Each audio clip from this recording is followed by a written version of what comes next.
আজিকর কাণ্ডে প্রতিবাদী সেলেবদের কটাক্ষ কুণাল ঘোষের। টালিগঞ্জের কিছু শিল্পীকে পরোক্ষ সুবিধাবাদী বলেও আক্রমণ শানিয়েছেন তিনি। ক্ষমতাশালী তারকাদের নিয়ে দলকে ভাবনার বার্তা দিয়েছেন কুণাল ঘোষ। তিলোত্তমার জন্য বিচার চেয়ে গান বেঁধেছেন অরিজিৎ সিং।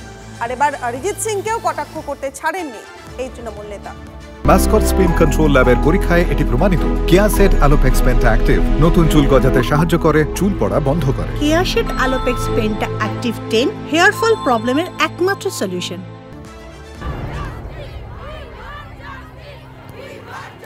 তিলোত্তমার জন্য বিচার চেয়ে দিকে দিকে প্রতিবাদের ঢেউ। পথে নেমেছে টলিউড। সিনেমার সঙ্গে প্রতিবাদে সামিল ছোট পর্দার তারকা। এই আবহে বাংলার পরিস্থিতি নিয়ে তৈরি হওয়া ছবি ঘিরেও তৈরি হয়েছে বিতর্ক। এবার সেই সমস্ত প্রসঙ্গ তুলে শিল্পীদের একাংশকে নিশানা করলেন তৃণমূল নেতা কুণাল ঘোষ।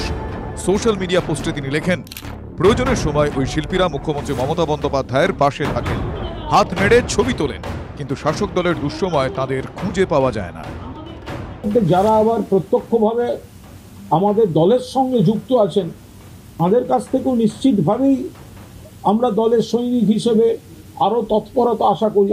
জাতীয় স্তরে বিজেপির পক্ষে যায় এমন ন্যারেটিভ তৈরি করা ছবি পর পর ধারাবাহিকভাবে হচ্ছে। সেই মঞ্চটায় প্রত্যক্ষভাবে যারা আমাদের সঙ্গে, সেই জবাব তো হতেই পারে, কিন্তু সেই জায়গাগুলো দেখা যাচ্ছে না। বলেছেন সেটা সম্পূর্ণ ওনার ব্যক্তিগত ব্যাপার, আমি সেটা নিয়ে কোনো কথা বলবো না।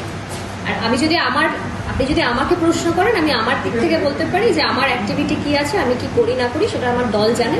এর বাইরে আমি আর কোনো কথা এই প্রসঙ্গে বলবো না। 21শে জুলাই সহ তৃণমূলের বিভিন্ন সভামঞ্চে টালিগঞ্জের অনেক তারকাকেই থাকতে দেখা যায়। শতাব্দী, জুন, সায়নী থেকে সায়ন্তিকা। দলে একাধিক তারকা, সাংসদ, বিধায়ক। ঘাটালের সাংসদ দেব টালিগঞ্জের প্রথম সারির তারকা। সম্প্রতি আর্টিস্ট ফোরামে প্রতিবাদে রূপা গঙ্গোপাধ্যায়ের সঙ্গে এক ফ্রেমে দেখা গিয়েছে দেবকে।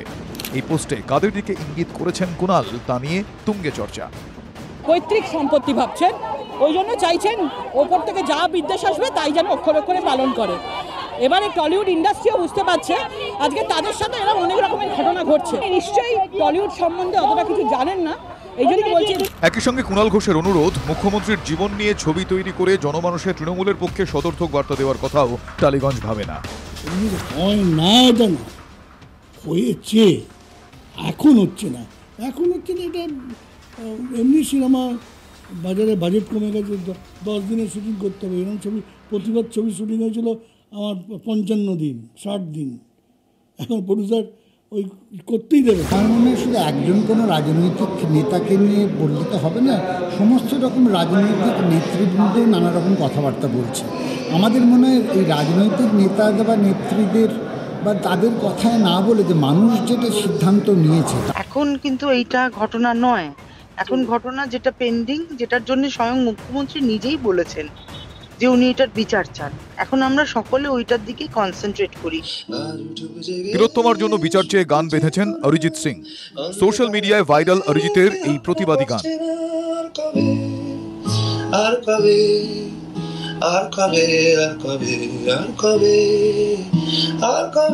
বিবেক কেন শুধুমাত্র বাংলার ক্ষেত্রেই জাগে, এই প্রশ্ন তুলে অরিজিৎকে খোঁচা দিতে ছাড়েননি কুণাল। যে আর কবে, এটা হিন্দিতে और कब, এটা কি গাওয়া যায় না? নাকি হিন্দিতে গাইলে তাদের যে মূল অডিয়েন্সটা, মূল মার্কেটটা, ওই জায়গাটা ডিস্টার্বড হবে, ওইখানটা প্রতিবাদ না হলেই ভালো। বিবেকটা শুধু বাংলার জন্য। মহারাষ্ট্রে ধর্ষণ হলে প্রতিবাদ করা যাবে না, উত্তরপ্রদেশে ধর্ষণ হলে প্রতিবাদ করা যাবে না। কংগ্রেসের দৈনতা যে এরকম একজন আমাদের অরিজিৎ সিং একজন বিখ্যাত গায়ক,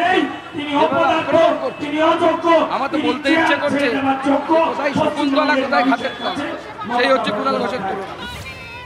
তিলোত্তমার জন্য বিচার চাই, তাই সমস্বরে প্রতিবাদ। দল রং সরিয়ে মিলেছে সেই আওয়াজ, তার সঙ্গে মিশে যাচ্ছে রাজনীতির রং। Bureau report, TV9 Bangla.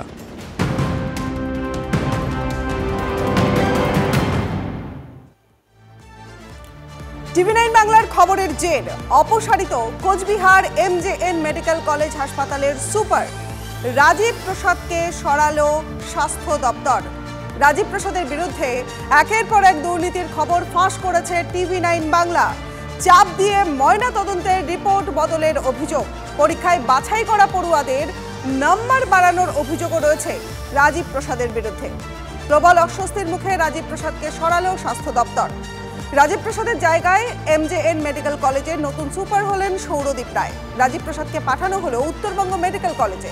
Rajib প্রসাদের অবশ্য দাবি যে এটা রুটিন বদলি। কোনো ঘটনার কোনো প্রভাব কোনোদিনই পড়তে পারে না, কেন কি মেডিকেল কলেজে কি কাজকর্ম হয়েছে এখানকার স্বাস্থ্যকর্মী তোমরা দেখতে পাচ্ছ। যদি আমি জাস্ট একটা অর্ডার বেরিয়েছে তাহলে পুরো হলঘর ভরে গেছে। তো এখানে আমরা সবাই হ্যাপিলি খুব ইন্টিমেটলি কাজ করেছি। আর ডেভেলপমেন্ট হচ্ছে তোমরাই সব থেকে বেশি লিখেছো, তোমাদের জন্য প্রতি সপ্তাহে খবর থাকতো যে আজ কী হলো এসব কোনো নেগেটিভ জিনিসের প্রভাব পড়বে না।